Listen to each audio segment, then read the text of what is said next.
तो नमस्कार, मैं राजीव सचदेवा। आज सीरीज का दूसरा, आज दो सवाल और पूछे गए। मैं काली माता मंदिर के बिल्कुल बैक साइड में खड़ा हूँ। फ्रंट साइड से आपने मेरा शॉर्ट वीडियो देखा। आज मैं बैक साइड में इसलिए आया हूँ, ये तीसरी बार आ रहा हूँ। आज मैं बैक साइड में इसलिए आया कि साहब ने कहा था, एमएलए साहिबा के सुपुत्र ने कहा था कि 2 महीने अगर हम जीत जाते हैं तो 2 महीने के अंदर अंदर कालका बाई की जो पार्किंग है उसका सोल्यूशन किया जाएगा, उसका हल निकाला जाएगा। साहब, पार्किंग का हल निकलता है नहीं निकलता वो मुझे नहीं पता, वो बड़ी लंबी चौड़ी बातें हैं। अब आप ये देखिए, ये लंगर हाल और आगे मंदिर, पीछे कैसा हालात हैं ये। आप एक चीज देखो, जब ये लोग इतना सा काम नहीं करा सके, चाहे वो हमारी कालका परिषद के वार्ड नंबर 3 के एमसी साहिब है या एमएलए साहिब है या एमपी साहब है, साहब वो बड़ी बड़ी बातें किस लिए? ये तो बड़ी बेसिक सी चीजें हैं और आप लोग यही नहीं करा सके तो फिर आगे तो पता नहीं क्या होगा और क्या नहीं होगा।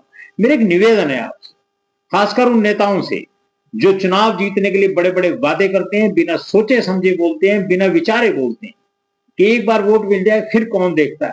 साहब, आज की पब्लिक है, ठीक है, पब्लिक शॉर्ट मेमोरी होती है, लोग भूल जाते हैं।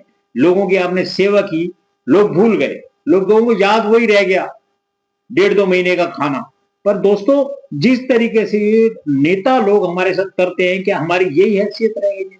पूछो इस लंगर वालों से। आपने लंगर की जमीन पार्क के अंदर से ले रखी है, मंदिर के अंदर से ले रखी है, कभी सफाई कौन कराएगा? कोई बात नहीं।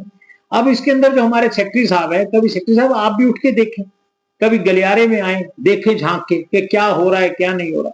क्योंकि मंदिर के बारे में मेरे को बहुत कुछ लोग लिखते हैं, मैं मंदिर को अंदर से जाके देखना नहीं चाहता। अब ये गंद देख लो आप कितना पड़ा, ये पूरा कैंपस है, ये वार्ड नंबर 3 भी हो गया साथ साथ में। एमसी साहिब आप भी ध्यान दीजिएगा इसकी तरफ, आपकी भी बहुत शॉर्ट मेमोरी है, भूल जाती है शायद आप।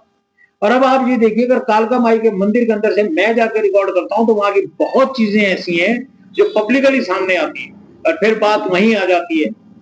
साहब, मैं किसी चीज को गलत नहीं कहना चाहता, मैं कहता हूं कि जब हमारे पास करोड़ों रुपया सालाना इकट्ठा होता है तो हम अंदर से इस मंदिर को क्यों नहीं ढंग से बनाते। आज जाइए आप टॉयलेट्स की हालत देखिए, मैं नहीं दिखाना चाहता। अब आप एक चीज देखिए, रेनोवेशन का आपने नारियल तोड़ा, क्या रेनोवेशन हुई होगी साहब? जब ये बाहर से ही नहीं सफाई हो रही, अंदर की रेनोवेशन का तो भगवान जानता है कि क्या हुआ और क्या नहीं हुआ। आज सिर्फ फिर ये दो सवाल, काली माता मंदिर की पार्किंग का क्या हुआ? दूसरा, आपने कहा था कि कालका के अंदर ट्रैफिक की समस्या नहीं रहेगी। गांधी चौक से चलिए सवेरे आप आइए। अब आजकल तो दिवाली का सीजन है, आपके पास हो सकता है कि बहाना हो, लेकिन मैं आम दिनों की बात करता हूँ। गांधी चौक से कमेटी घर तक आइए, कमेटी वाली जो रोड है काली माता को टर्न होती, इतना बुरा हाल है वहां, इतना बुरा हाल आप सोच नहीं सकते। और उसके बाद अगर वही सड़क सीधी चली जाए कमेटी घर तक, तो इतना बुरा हाल इस तरीके से लोगों ने कैप्चर कर रखी है सड़क को। मुझे तो समझ भी ये नहीं आती कि ईओ साहब आप दिन में 10 बार क्रॉस होते हो, ईओ साहब वहां से जाएंगे, एसडीएम साहब वहां से जाएंगे, एमएलए साहब वहां से जाएंगे, एमसी लोग वहां से जाएंगे, क्या आपको नजर नहीं आता यार? पता नहीं कैसे अधिकारी हो तुम, मुझे तो नहीं समझ आती। एमई साहब आप भी निकलते होंगे, वैसे एमई साहब आप तो ग्रेट आदमी है, आपसे टाइम लेना भगवान से टाइम लेने के बराबर है। एक बार तो भगवान टाइम दे देगा, आप नहीं दोगे। मेरे को लगता है जैसे एमएलए साहिबा के लोगों ने मुझे मना कर दिया कि हम आपको टाइम नहीं देंगे, आप मना नहीं करते पर मीठी गोली देते हैं। 2.5 महीने में आपके पास ऐसा कौन सा काम है जो मेरे 50 बार टाइम मांगने के बाद भी आपने टाइम नहीं दिया मुझे? कारण मेरे सवाल, आपको डर है कि अगर राजीव सचदेवा को टाइम दे दिया और वो ऐसे सवाल पूछेगा, हमारे को भरे बाजार नंगा कर देगा, पता लग जाएगा हमारी कामियों को कि हम लोगों ने क्या किया। साहब, अगर आपने यही बात है तो आप मेरे को तो फिर तो दर्शन जी अच्छे थे, नजर तो आता था कुछ कि करप्शन हो रही है, वो आदमी करप्शन में इन्वॉल्व हो रहा है। आपका तो सिस्टम ही नहीं समझ आता हमारे को। खैर चलो, इन बातों में मुझे कुछ नहीं लेना आपसे, ना मैं आपके ऊपर आज बात करना चाहता हूं।